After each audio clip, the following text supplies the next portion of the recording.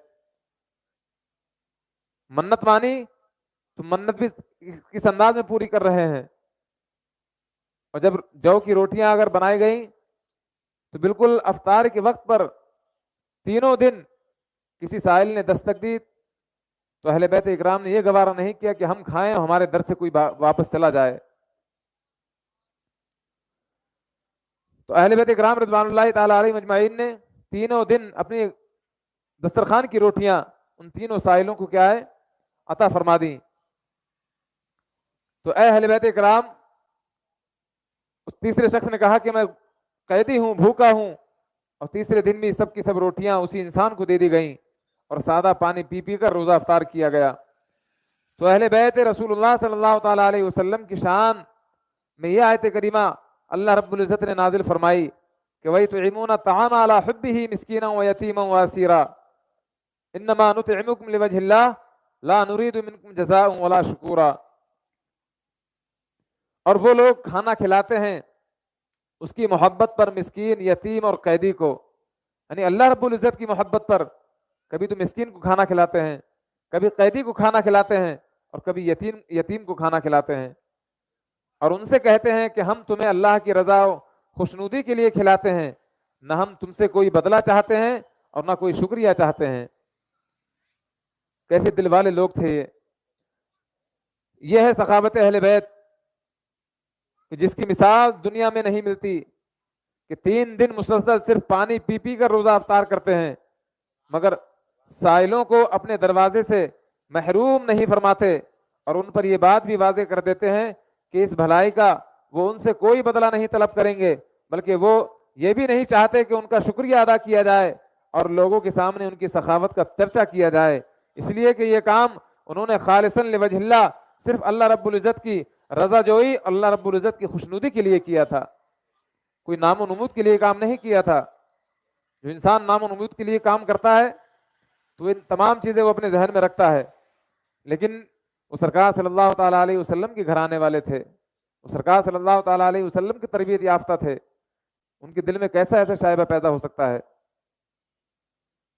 تو اللہ رب العزت نے اہل بیت اکرام رضوان اللہ تعالیٰ علیہ مجمعین کی آیت مبارکہ میں، قرآن مجید میں نازل، جن کی شان میں جو آیت کریمہ تھی ان کو نازل فرمایا، جیسا کہ ہم اور آپ نے ابھی سنا۔ اہل بیت اکرام کی فضیلت احادیث مبارکہ میں بھی بہت ساری آئی ہیں۔ اہل بیت اکرام کی تعریف و توصیف اور ان کی مدح و ستائش سرکار صلی اللہ تعالیٰ علیہ وسلم کی مبارک زبان سے سرکار نے ارشاد فرمائی ہیں۔ مسلم شریف کی ایک حدیث پاک ہے جس کے راوی حضرت زید بن ارقم رضی اللہ تعالیٰ عنہ ہیں۔ وہ بیان کرتے ہیں کہ ایک روز سرکار صلی اللہ تعالیٰ علیہ وسلم نے مکہ معظمہ اور مدینہ طیبہ کے درمیان مقام جحفہ میں غدیر خم کے پاس کھڑے ہو کر خطبہ فرمایا۔ تو پہلے آپ نے اللہ تعالیٰ کی حمد و ثنا بیان کی، پھر آپ نے ہم لوگوں کو وعظ و نصیحت فرمائی، اس کے بعد آپ نے ارشاد فرمایا کہ اے لوگو، میں انسان ہوں، قریب ہے کہ میرے رب کا بھیجا ہوا فرشتہ یعنی ملک الموت میرے پاس آئے تو میں خدا تعالیٰ کے حکم کو قبول کروں، وَأَنَا تَارِكٌ فِيكُمُ الثَّقَلَيْنِ، اور میں تم میں 2 نفیس گراں قدر عظیم چیزیں چھوڑ کر کے جا رہا ہوں۔ اولہما کتاب اللہ فیہ الہدی والنور، ان میں سے پہلی چیز اللہ تعالیٰ کی کتاب یعنی قرآن مجید ہے جس میں ہدایت اور نور ہے، تو خدا تعالیٰ کی کتاب پر عمل کرو اور اسے مضبوطی سے تھامے رہو۔ راوی حدیث حضرت زید بن ارقم رضی اللہ تعالیٰ عنہ بیان کرتے ہیں کہ حضور صلی اللہ تعالیٰ علیہ وسلم نے قرآن پاک کے بارے میں لوگوں کو ابھارا اور رغبت دلائی، پھر اس کے بعد آپ نے ارشاد فرمایا وَأَهْلُ بَيْتِي أُذَكِّرُكُمُ اللَّهَ فِي أَهْلِ بَيْتِي أُذَكِّرُكُمُ اللَّهَ فِي أَهْلِ بَيْتِي، یعنی اور دوسری گراں قدر اور عظیم چیز میرے اہل بیت ہیں۔ تو سرکار نے پہلی جو عظیم چیز بیان فرمائی وہ کتاب اللہ قرآن مجید، اور دوسری سب سے عظیم چیز کیا فرمائی؟ میرے اہل بیت۔ سرکار صلی اللہ تعالیٰ علیہ وسلم نے اپنے اہل بیت کا ذکر کیا، فرماتے ہیں کہ میں تمہیں اپنے اہل بیت کے بارے میں اللہ کی یاد دلاتا ہوں اور اس سے ڈراتا ہوں۔ اور اس جملے کو سرکار صلی اللہ تعالیٰ علیہ وسلم نے دو بار ارشاد فرمایا۔ مطلب کیا ہے؟ مطلب یہ ہے کہ میں تاکید کے ساتھ تم لوگوں کو وصیت کرتا ہوں کہ میرے اہل بیت کے بارے میں اللہ تعالیٰ سے ڈرو، اللہ تعالیٰ سے خوف کھاؤ، ان کے حق کی ادائیگی میں ہرگز کوتاہی نہ کرو۔ ایک اور حدیث پاک ترمذی شریف کی ہے جس کے راوی حضرت جابر بن عبداللہ رضی اللہ تعالیٰ عنہ ہیں، بیان کرتے ہیں کہ میں نے حجۃ الوداع میں میدان عرفہ کے دن سرکار صلی اللہ تعالیٰ علیہ وسلم کو اس حال میں دیکھا، عرفہ میں سرکار صلی اللہ تعالیٰ علیہ وسلم کو اس حال میں دیکھا کہ آپ اونٹنی پر سوار تھے اور خطبہ دے رہے تھے۔ میں نے سنا آپ یہ فرما رہے تھے، یا ایھا الناس انی ترکت فیکم ما ان اخذتم به لن تضلوا کتاب اللہ وعترتی اہل بیتی، یعنی اے لوگو میں نے تمہارے درمیان وہ چیز چھوڑی ہے کہ اگر تم اس کو پکڑے رہو گے تو کبھی گمراہ نہ ہوگے، اور وہ چیز ایک تو اللہ تعالیٰ کی کتاب ہے اور دوسری میرے اہل بیت اور میری ذریت ہے۔ تو عزیزان محترم، یہاں سرکار صلی اللہ تعالیٰ علیہ وسلم نے احادیث مبارکہ میں اہل بیت اکرام رضوان اللہ تعالیٰ علیہ مجمعین کی فضیلت کو بیان فرمایا کہ اہل بیت اکرام رضوان اللہ تعالیٰ علیہ مجمعین کی فضیلتیں احادیث مبارکہ میں کیا ہیں۔ ایک مرتبہ درود پاک پڑھیں، اللہم صلی علی سیدنا و شفیعنا و کریمنا و مولانا محمد معدن الجود والکرم وبارک وسلم، صلاۃ و سلام علیک یا رسول اللہ صلی اللہ تعالیٰ علیہ وسلم۔ اہل بیت کی خصوصیت کیا ہے؟ ہر انسان کی کوئی نہ کوئی خصوصیت ہوتی ہے، اہل بیت کی کیا خصوصیت ہے؟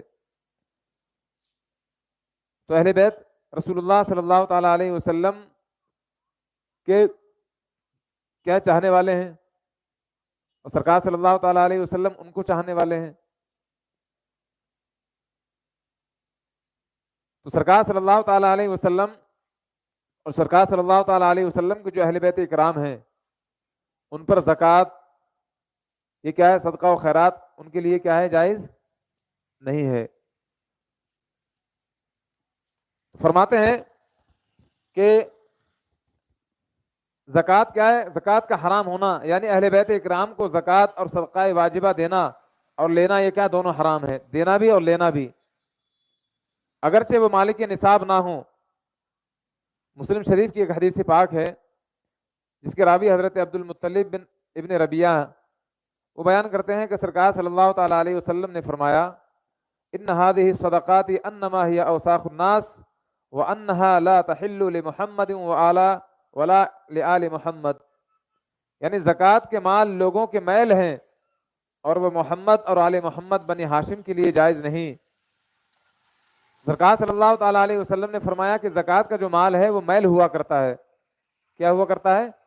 میل۔ تو زکوٰۃ کا جو مال ہے، تو مالک جو زکوٰۃ کے مصارف ہیں، تو زکوٰۃ کا مال انہی کو دینا چاہیے، لیکن شریعت اسلامیہ ایک کیسا نظام قائم فرماتی ہے کہ جو انسان مسکین ہے، فقیر ہے، یتیم ہے، واقعی وہ زکوٰۃ کے اگر مصارف میں داخل ہیں تو جو اہل ثروت ہیں ان کو یہ حکم ہے کہ اپنی زکوٰۃ نکال کر کے ان کو دیں تاکہ ان کی بھی زندگی سکون اور امن و شانتی کے ساتھ گزرتی رہے، اطمینان و سکون کے ساتھ وہ بھی اپنی زندگی گزارتے رہیں۔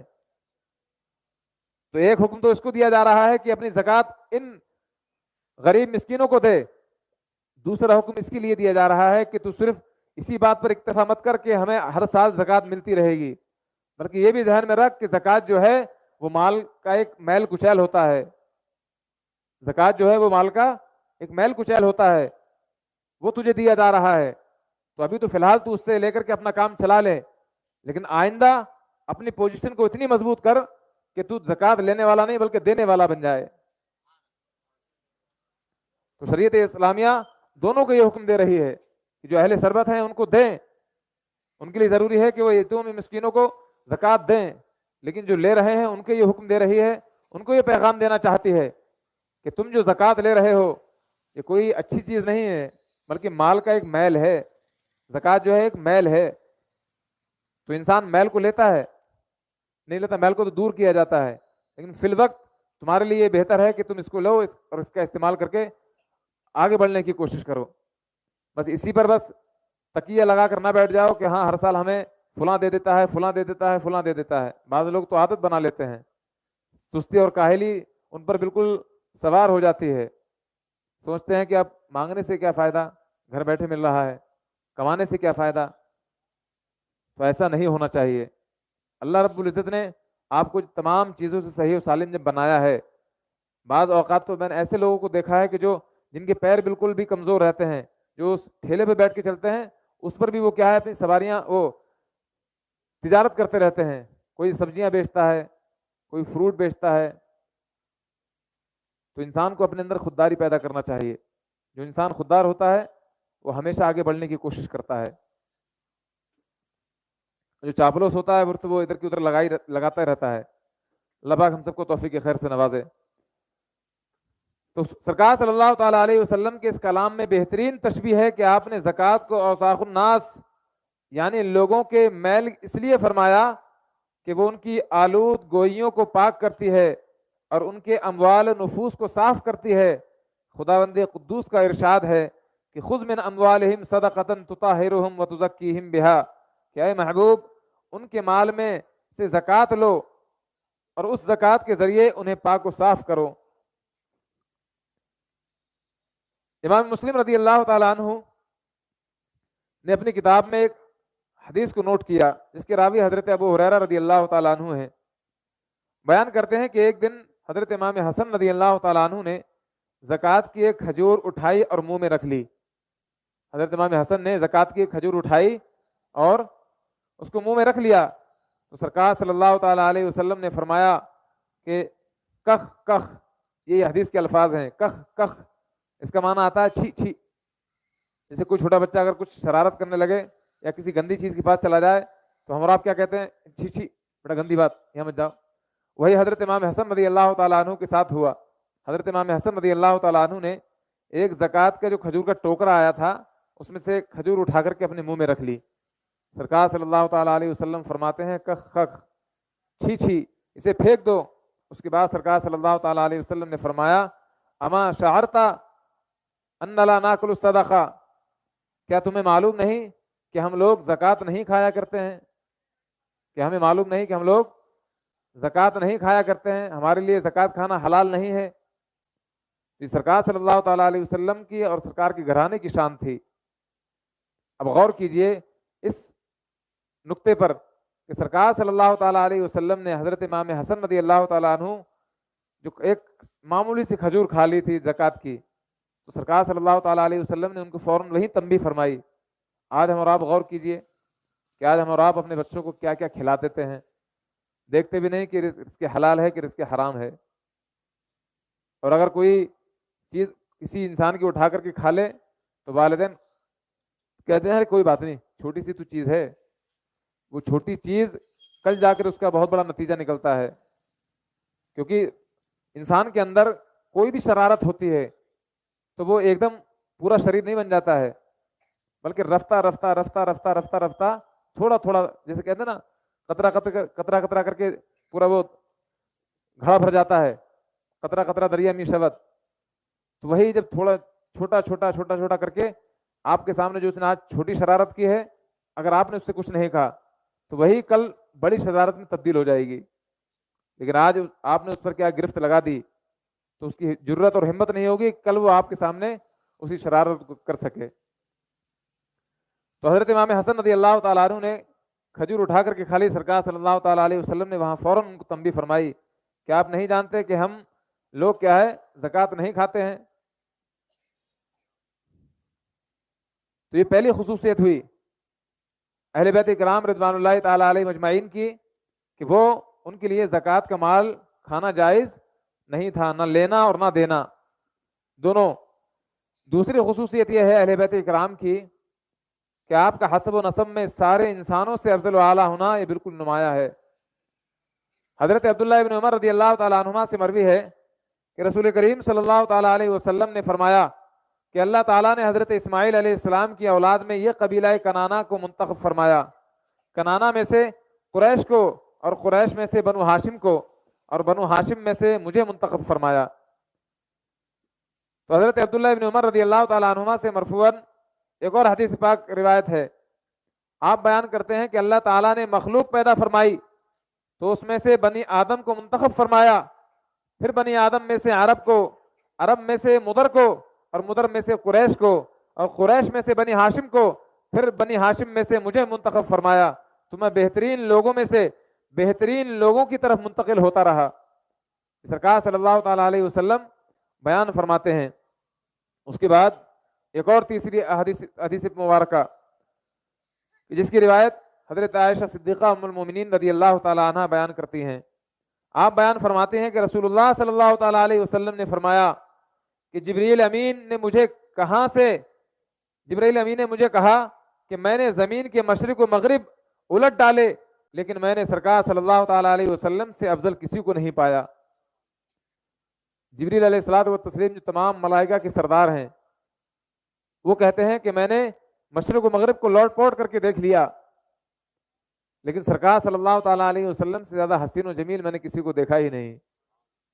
اعلیٰ حضرت رضی اللہ تعالیٰ عنہ فرماتے ہیں کہ یہی بولے سدرا والے، چمنے جہاں کے تھالے سبھی میں نے چھان ڈالے، تیرے پائے کا نہ پایا، تجھے یک نے یک بنایا، تجھے یک نے یک بنایا۔ اور حضرت جبریل علیہ الصلوۃ والتسلیم نے کہا کہ میں نے زمین کے مشرق و مغرب چھان ڈالے، مگر مجھے بنو ہاشم سے زیادہ فضیلت والے کسی باپ کے بیٹے نہیں ملے۔ تو سرکار صلی اللہ تعالیٰ علیہ وسلم تمام لوگوں میں سب سے افضل و اعلیٰ ہیں۔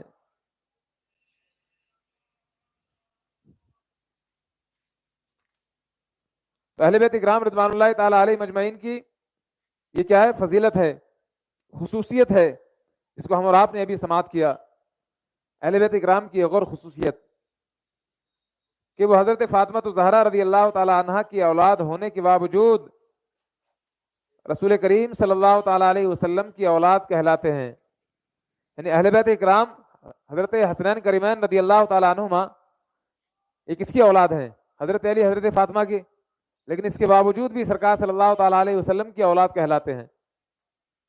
تو یہ ان کی ایک خصوصیت ہے، اور صحیح نسب کے ساتھ آپ ہی کی طرف منسوب ہیں۔ امام طبرانی نے ایک حدیث پاک کو نقل کیا، بیان کرتے ہیں کہ سرکار صلی اللہ تعالیٰ علیہ وسلم نے فرمایا ان اللہ عز وجل جعل ذریۃ کل نبی فی صلبہ وان اللہ تعالی جعل ذریۃ فی صلب علی بن ابی طالب، یعنی اللہ تعالیٰ نے ہر نبی کی اولاد ان کی پشت میں رکھی، اور میری اولاد علی بن ابی طالب کی پشت میں رکھی۔ تو اللہ رب العزت نے سرکار فرماتے ہیں کہ ہر نبی کی اولاد اس کی پشت میں رکھی ہے، لیکن میری جو اولاد ہے وہ علی، حضرت علی کرم اللہ تعالیٰ وجہ الکریم کی پشت میں رکھی ہے۔ اور نبی کریم صلی اللہ تعالیٰ علیہ وسلم نے ارشاد فرمایا کہ ہر ماں کی اولاد اپنے پدری رشتہ داروں کی طرف منسوب ہوتی ہے، لیکن حضرت فاطمہ الزہرا رضی اللہ تعالیٰ عنہ کی اولاد جو ہیں، میں ان کا ولی ہوں، میں ان کا اسبا ہوں، یہ سرکار صلی اللہ تعالیٰ علیہ وسلم نے بیان فرمایا۔ تو سرکار صلی اللہ تعالیٰ علیہ وسلم حسنین کریمین رضی اللہ تعالیٰ عنہما کے کیا ہے؟ والد ہیں، کیونکہ سرکار صلی اللہ تعالیٰ علیہ وسلم نے فرمایا کہ یہ میرے کیا ہے؟ بیٹے ہیں۔ ایک اور خصوصیت جس کو روایت علامہ سبان نے بیان کی ہے، وہ کہتے ہیں کہ ان کی خصوصیت یہ ہے کہ ان کی محبت درازی عمر اور قیامت کے دن چہرہ سفید ہونے کا سبب ہے۔ الحمدللہ ہم اور آپ سب اہل بیت سے محبت کرنے والے ہیں، تو یہاں ان کے قول کے مطابق ہم اور آپ کی عمر میں بھی کیا ہے؟ درازی ہوگی انشاءاللہ، اور قیامت کے دن ہمارے چہرے بھی کیا ہے؟ سفید روشن ہوتے ہوئے نظر آئیں گے۔ تو اہل بیت اکرام سے محبت جو ہے وہ درازی عمر، یعنی عمر کے لمبا ہونے اور قیامت کے دن چہرہ سفید ہونے کا سبب ہے۔ لیکن اس کا دوسرا پہلو کیا ہے؟ اس کا دوسرا پہلو یہ ہے کہ ان سے بغض و حسد کرنا، ان سے بغض و عناد کرنا، یہ کیا ہے؟ پھر جہاں درازی عمر تھا وہاں پھر عمر کم ہو جائے گی، جہاں چہرہ چمک رہا تھا وہاں چہرہ نہیں چمکے گا بلکہ کالا ہو جائے گا۔ جیسا کہ الصواعق المحرقہ میں حضرت نبی کریم صلی اللہ تعالیٰ علیہ وسلم نے فرمایا کہ جو شخص پسند کرتا ہے کہ اس کی عمر دراز ہو، اس کی عمر میں اضافہ ہو اور اپنی آرزوؤں سے بہرہ ور ہو، اس کی آرزویں پوری ہوں، تو اسے میرے بعد میرے اہل بیت سے اچھی طرح پیش آنا چاہیے، اور جو میرے بعد ان سے اچھی طرح پیش نہیں آئے گا اس کی عمر قطع کر دی جائے گی، اور قیامت کے دن اس حالت میں میرے پاس آئے گا کہ اس کا چہرہ سیاہ ہوگا، اس کا چہرہ کالا ہوگا۔ دعا ہے کہ مولا تعالیٰ ہم سب کو لوگوں کو محبین اہل بیت کی گروہ میں شامل فرمائے اور سرکار صلی اللہ تعالیٰ علیہ وسلم کی شفاعت نصیب فرمائے۔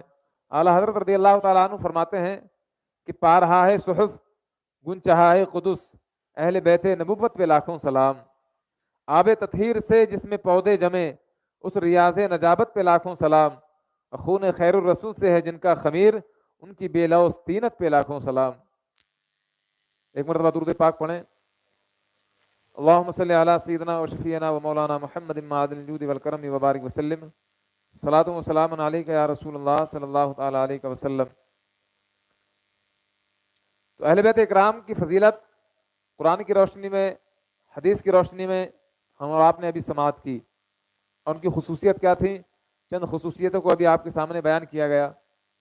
اللہ رب العزت نے قرآن مجید میں ایک آیت کریمہ نازل فرمائی، قُلْ لَا أَسْأَلُكُمْ عَلَيْهِ أَجْرًا إِلَّا الْمَوَدَّةَ فِي الْقُرْبَى۔ مفسرین اکرام اس آیت کریمہ کی تفسیر میں بیان فرماتے ہیں،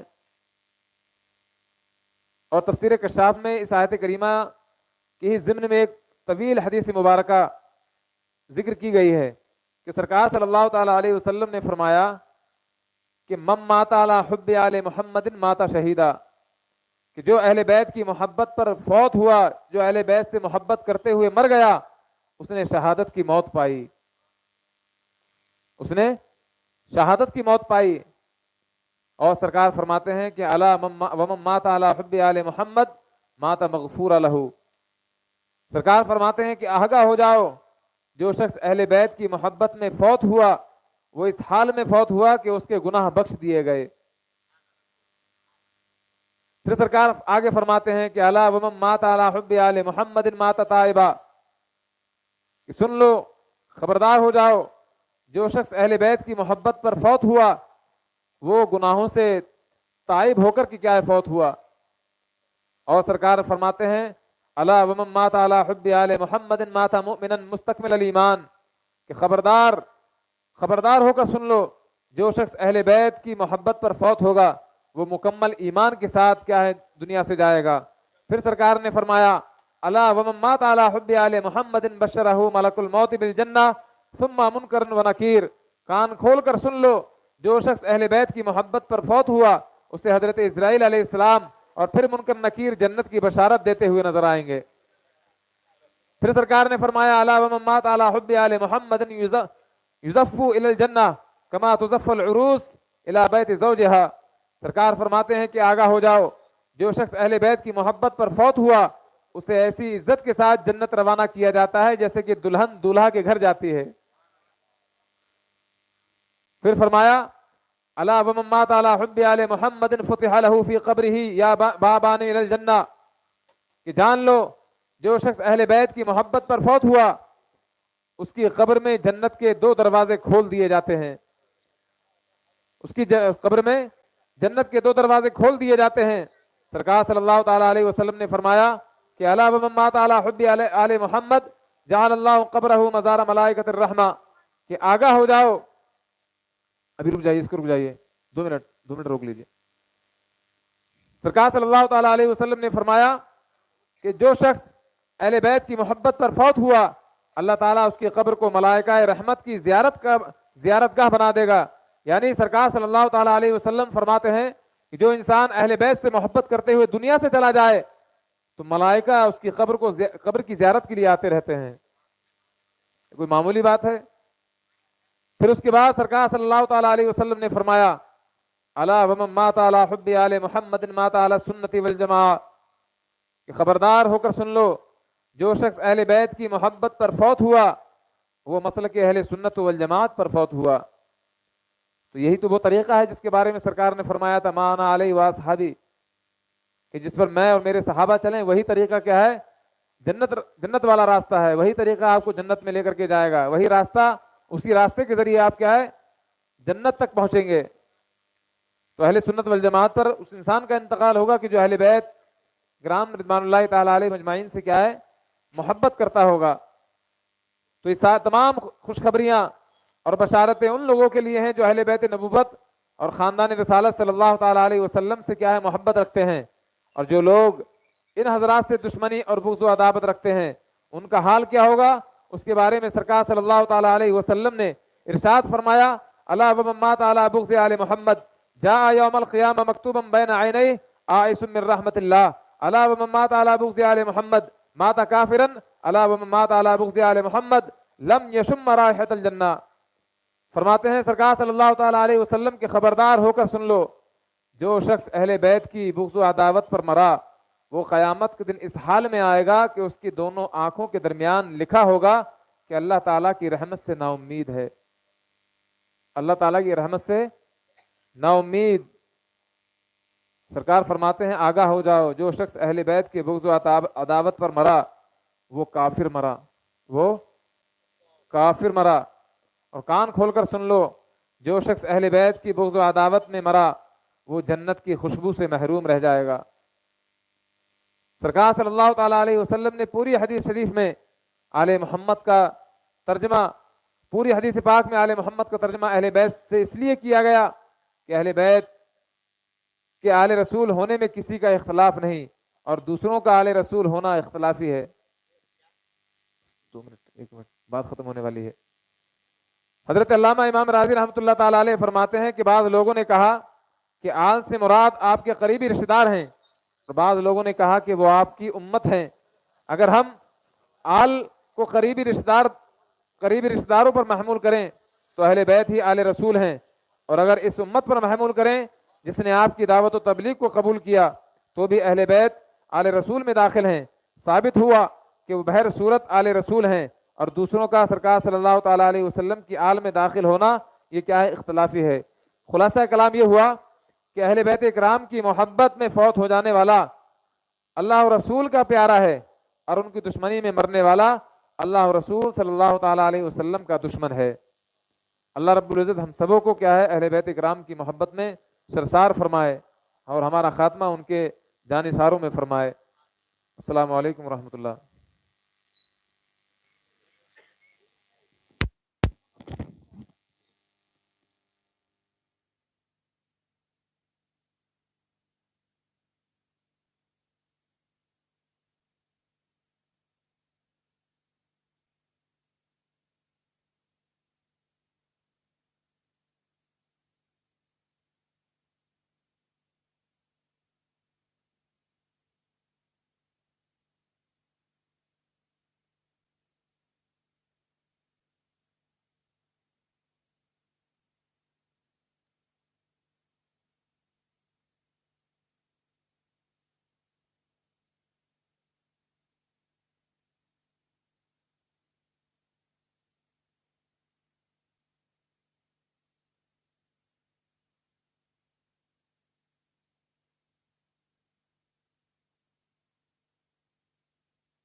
کیا بات، آج مجمع میں زیادہ ہلچل نظر آ رہی ہے، کیا سب خیریت تو ہے؟ ہیں؟ تو بچے تو مچاتے ہی ہیں شور.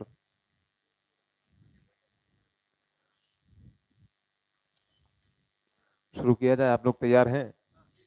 ماشاء اللہ، درود پاک سنا دیں. اللہم صلی علی سیدنا و شفیعنا و کریمنا و حبیبنا و مولانا محمد معدن الجود والکرم وبارک وسلم. صلاۃ و سلام علیک یا رسول اللہ صلی اللہ تعالیٰ علیہ وسلم. جو حضرات کھڑے ہو کر چائے پی رہے ہیں وہ بیٹھ جائیں تو زیادہ بہتر ہے، کہ پتہ لگا کہ آپ ہی سب کو تقسیم کیے تھے، ثواب تو ملے گا لیکن کچھ الٹا ہو جائے، کہیں ایسا نہ ہو. تو اب تک ہم اور آپ اہل بیت اکرام رضوان اللہ تعالیٰ علیہ مجمعین کی فضیلتیں قرآن کے حوالے سے، احادیث مبارکہ کے حوالے سے سماعت کیے، اور آپ کی کیا خصوصیت ہیں اہل بیت اکرام کی، ان کو بھی ہم اور آپ نے اختصاراً سماعت کیا. اب اہل بیت اکرام میں کون کون لوگ ہیں؟ 5 حضرات ہیں: المصطفیٰ والمرتضیٰ وابناہما والفاطمہ. سرکار صلی اللہ تعالیٰ علیہ وسلم، حضرت علی، حضرت فاطمہ، حضرت حسن اور حضرت حسین، یہ 5 لوگ ہیں جن کو پنجتن پاک کہا جاتا ہے، جن کو پنجتن پاک کہا جاتا ہے. ٹھیک ہے، تو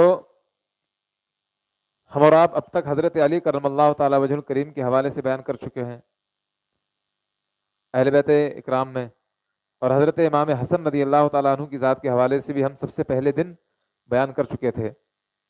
اب 3 ذات بچی ہیں، سرکار صلی اللہ تعالیٰ علیہ وسلم، حضرت فاطمہ اور حضرت امام حسین. تو سرکار صلی اللہ تعالیٰ علیہ وسلم کا ذکر ہمیشہ ہو ہی رہا ہے. اب حضرت فاطمہ الزہرا رضی اللہ تعالیٰ عنہا کے حوالے سے ہم کچھ بیان کریں گے کہ حضرت فاطمہ الزہرا رضی اللہ تعالیٰ عنہا کو آخر زہرا کیوں کہا جاتا ہے، آپ کا نام کیا ہے، آپ کا نکاح کب اور کس سے کن کنڈیشن میں ہوا. حضرت فاطمہ الزہرا رضی اللہ تعالیٰ عنہ کا نام فاطمہ اور لقب زہرا ہے، اور بطول بھی ہے. سرکار دو عالم صلی اللہ تعالیٰ علیہ وسلم کے صاحبزادیوں میں سب سے چھوٹی لیکن سب سے زیادہ پیاری اور لاڈلی حضرت فاطمہ الزہرا رضی اللہ تعالیٰ عنہ تھیں. سب سے چھوٹی بھی تھیں اور سب سے پیاری بھی تھیں. تو اس سے پتہ چلتا ہے کہ اکثر جو چھوٹے بچے ہوتے ہیں گھر کے، وہ ان کی کافی موج کٹتی ہے. جو سب سے چھوٹے ہوتے ہیں گھر میں، سب کے پیارے ہوتے ہیں وہ. اللہ پاک سب کو سلامت رکھے. آپ کی پیدائش کے سال میں کسی مفسر نے، کسی محدث نے، کسی مؤلف نے، کسی مورخ نے سیدھا سادہ کوئی جواب نہیں دیا، بلکہ اس میں اختلاف ہے کہ آپ کی پیدائش آخر ہوئی کب. بعض لوگوں نے کہا کہ جب نبی کریم علیہ الصلاۃ والتسلیم کی عمر شریف 41 سال کی تھی، تب اس وقت آپ کی کیا ہے پیدائش ہوئی. کچھ لوگوں نے لکھا ہے کہ اعلان نبوت سے 1 سال پہلے حضرت فاطمہ کی ولادت ہوئی. اور علامہ ابن جوزی رحمۃ اللہ تعالیٰ علیہ بیان فرماتے ہیں کہ اعلان نبوت سے 5 سال پہلے جبکہ خانہ کعبہ کی تعمیر ہو رہی تھی، اس وقت آپ کی پیدائش ہوئی. علامہ ابن جوزی رحمۃ اللہ تعالیٰ علیہ بہت بڑے بزرگ گزرے ہیں، بہت بڑے بزرگ گزرے ہیں. آپ نے ایک انسان کی عقل کے حوالے سے ایک پوری کتاب لکھی ہے، جس میں آپ نے لکھا ہے کہ انسان جو ہے وہ اپنی عقل کی بنیاد پر سب سے پہلے جنت میں جائے گا، لیکن صحیح استعمال کرے گا تب. تو اس سے پتہ چلا کہ اللہ رب العزت نے انسان کو عقل سلیم سے نوازا ہے، وہ جانتا ہے کیا صحیح ہے کیا غلط ہے. اس لیے تو اللہ رب العزت نے سرکار صلی اللہ تعالیٰ علیہ وسلم کے صدقہ توسل میں ہم اور آپ کو اشرف المخلوقات بنایا ہے. کوئی چھوٹا کام نہیں ہے، لیکن ہم اور آپ نے اپنے ویلو کو کیا ہے بہت گرا دیا ہے. ہم اور آپ اپنے آپ کی ویلو کو سمجھتے نہیں ہیں کہ ہم اور آپ آخر ہیں کیا. جس دن ہم اور آپ نے اپنے آپ کو سمجھ لیا کہ ہم ہیں کیا، اس دن الحمدللہ رب العالمین بہت کچھ تبدیلیاں ہم اور آپ کے اندر، ہمارے معاشرے کے اندر، ہمارے گھر بار کے اندر بدلتی ہوئی نظر آئیں گی.